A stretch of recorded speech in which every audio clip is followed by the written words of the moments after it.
भाभी तोरे पूरी बनावे आवेला? नाई हमारे पूरी बनावे नाई आवेला, ओके पूरी कहल जाला। ये छीनरू।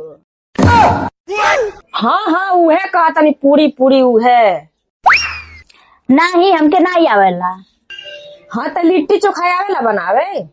अगर हम कह दे कि लिट्टी चोखा हमारे बनवे आवेला तो ये मोटकी हमसे रोज रोज लिट्टी चोखा बनवाई। हम कह देते कि नाई हमारे नाई आवेला, नाई हमारे नाई आवेला। देख ले माई, इ नैहरे से का सीख के आइल बड़ी कि इनके कुछ बनावे नहीं आवेला। कि तू बेटा के बियाह करके ठगा गईलू इनसे। तू अरे दाल भात खाए आवेला, तेल पक के खा खा के मोटा गईलिया तू। देख माई, इ हमके मोटकी कहत हटी, ठीक बा? काहे हो पतोहा, काहे मेरे बेटी के मोटकी बोलती हो? हमार बेटी मोटी का बहुत बोलती हो। ठीक तो कहतिया, हमरो तो मन करेला हमार पतो ही अच्छा अच्छा पकवान बना के दे तो हमहू खाई। 2 महीना पहले दीदी आई लाली तो अच्छा अच्छा पकवान तो बना के खियले रहनी। अब 4 महीना 6 महीना रोज रोज यही रही है तो कहाँ से अच्छा अच्छा पकवान बना के खियाई? हम सादा खाना नहीं खाई, तो के बनावे के पड़ी हम जौन कहत। हाँ ठीक तो कहतिया, जौन ओकर मन करी जौन जौन तौन तौन तू के बना के देवे के पड़ी। हम नहीं बनाई, बना के खा लोगन, हम नौकर भइल बाटी का?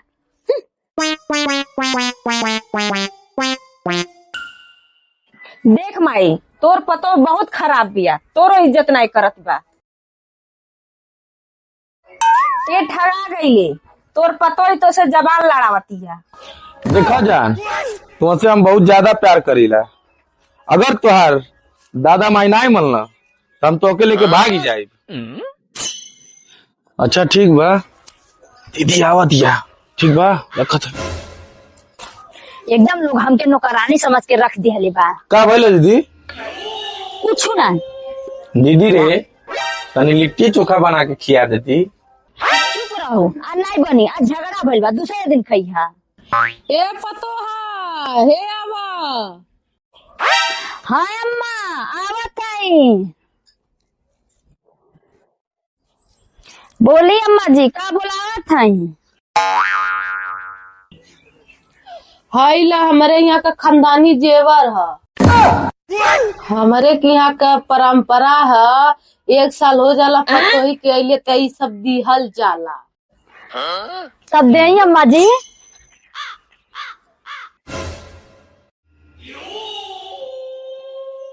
हाइला हला माई उनके कहे दे तड़े, उ नया नोचर बाड़ी हेरवा दी है, हमके दे। हाँ बोले तो के कहे दे, ई खानदानी गाना है, पतोहे के देवल जाला। हाँ दे दा, याद बा ने बिछिया हेरवले रही, रात भर झाड़ू मार मार के खोजाइल है, तब जाके सुबेरे मिलल। हाँ ठीक कहत बाटी, इनके नाई देव की बड़ी लापरवाह बाटी। बाप रे बाप, नाई देव खानदानी जेवर है, रात जाई ते गोई हो जाई, के नाई देव। अरे माई, इनके मत दी है, ये हेरवा दी है। जब समझदार हो जाई है, गाना भी खोल रखे लायक हो जाई है, तब दी है। हे जाओ, तो के नहीं मिली। बाबू रे, ई मोटकी हमके जिये नहीं दे, लगा था कौने जोगाड़ लगा के एक एक घरे भेजवाए पड़ी। दीदी रे, हमारे लगे एगो आइडिया बा। कौन आइडिया बाबू? दीदी रे, चल गहनवा चुरा लिया जा। चुरा के एगो कान के बाली अपने ननद के बैग में रख दे। जब सब जानी तो उन्हीं के न पकड़ी, जब सब खोजी तब तोर ननद ने पकड़े है। सही कहत हवे बाबू। दीदी रे, तोरे ननद के यहाँ से सब भेज दे, जनली। ठीक कहत आटे बाबू, चल चोरा लेवल जा, चल चल चल।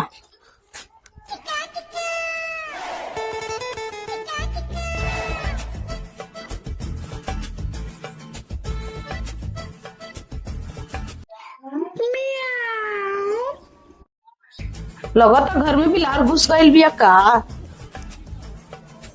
चल चल बाबू, चल चल चल।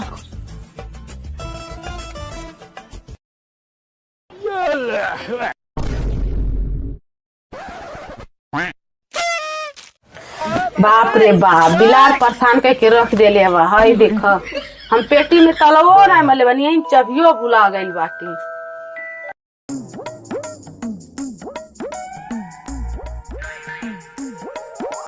हेलो गूगल, लक्ष्मण मजनू का कॉमेडी वीडियो दिखाओ। अरे हमार भाई वहाँ जाता है। बाबू रुक जरा, 2 दिन कम दिन और रुक जा। ना दीदी हम जाता नहीं, पढ़ाई स्टार्ट हो गई बनो, फिर कब वो आए। ना ना बाबू रुक जो, हमार मन ना लगी तोरे बिना, 2 दिन और रुक जो बाबू। का नखरा पसले बाटू, लड़का जाता तो जाए दो, लड़का का पढ़ाई लिखाई ना नुकसान होता। जो रे बाबू ते जो पढ़ाई लिखाई कर, इनकर का ले बाटू जो। ठीक बा बाबू जो, हमारे लगे 1 रुपया ना या कि तो के हम दे।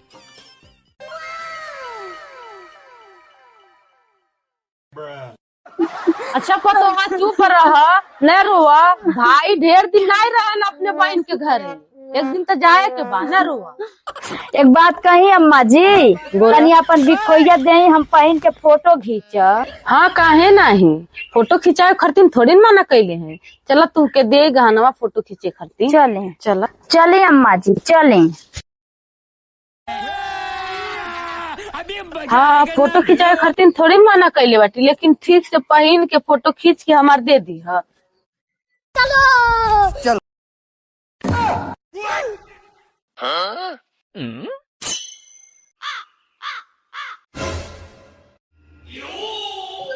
जा मैया, एमे तो गहनवा नहीं बा। आप धैले रहनी ना। जा चोरी हो गई, लगता कौनो घर ही में के चोर बा। चुप रहा, चोरी ना भइल बा, हम ही कहीं रख के भुला गइल बाटी। अम्मा जी कहाँ रख दियानी कि दिमाग में से उतर गए। छोड़ा जाए दो, चलो दोनों मिला मिल के खोजल जाए। चले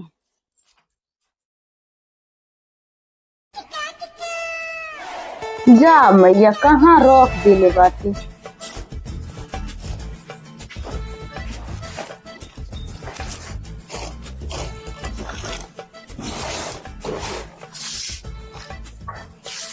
ना सब जगह खोज लिया ना, बहुत लगता मरेगिया में, चल मरेगिया में खोज लिया। चले अम्मा जी।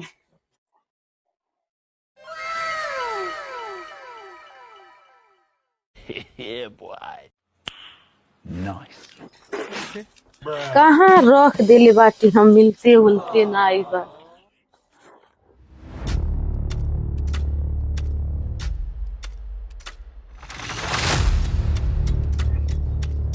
माई रे कहाँ घबराए लई, का तुम्हारे पास खोजती हो।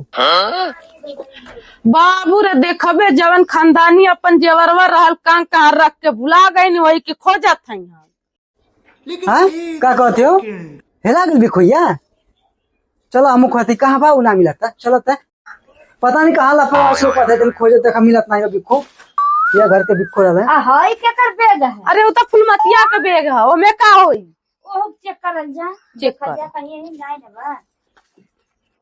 लेकिन 1 सेकंड। ओए देखी मम्मी जी, इता फुलमतिया चोरा के हरवा रखले बा। अम्मा जी हम कहत रही कि घर ही में के चोर बा, देखनी इता बिको फुलमतिया चोरौले बा। आ जल्दी से जल्दी ओकरे ससुरे भेज दे फुलमतिया के, ना तो घर घर के बेइज्जती बदलामी होई। हाँ बाप रे बाप। ए फुलमतिया,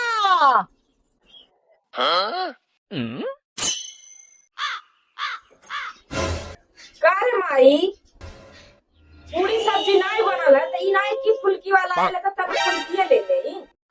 पूरी सब्जी फुलके खात बाटी, हाई कुल का कैले बाटी रे, कुल गाना चढ़ा के धैले बाटी अपने बेगे में। हाँ ई कहां से मेरे बैग में आइल बा, हम नहीं चोरी ओरी कैले बानी।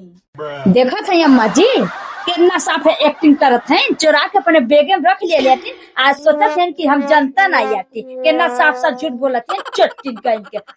हम चट्टी नहीं, तो चट्टी काबू हम चोरैले बानी।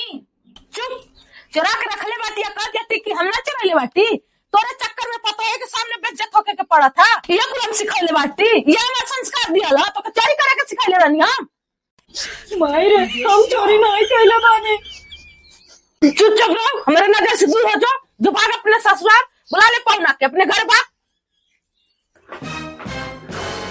माई रे का भइल, काहे दीदी रोतिया, रोड बिल खर्च जाती है, कुछ कहली है का? रोई नहीं, देखा तो कुल गहना चोरा के अपने बैग में रखल, एगो हार मिलल और बाकी पता नहीं कुल का कैला, बेच गेला कि खा ढलस। सही में का माई, हमके तो नहीं मालूम रहल कि दीदी ऐसा करी। दीदी चोती नहीं है का? चला नीक भइल, बिखोइयो मिल गए, वो अपने घर हूँ चली गए। बाला टलल चलते अपने बाबू से तन फोन बतिया ले। हाँ दीदी बोल। बाबू रे कहाँ बाटे, बिखोइया कहाँ बा? कुल बिखैया तो बेच दिया नहीं, हम लड़की लेके भागत हई। अरे हमार फोन में पेश होते ना। हाँ चल फोन रख, एक घर वाले खोजत आना हमके।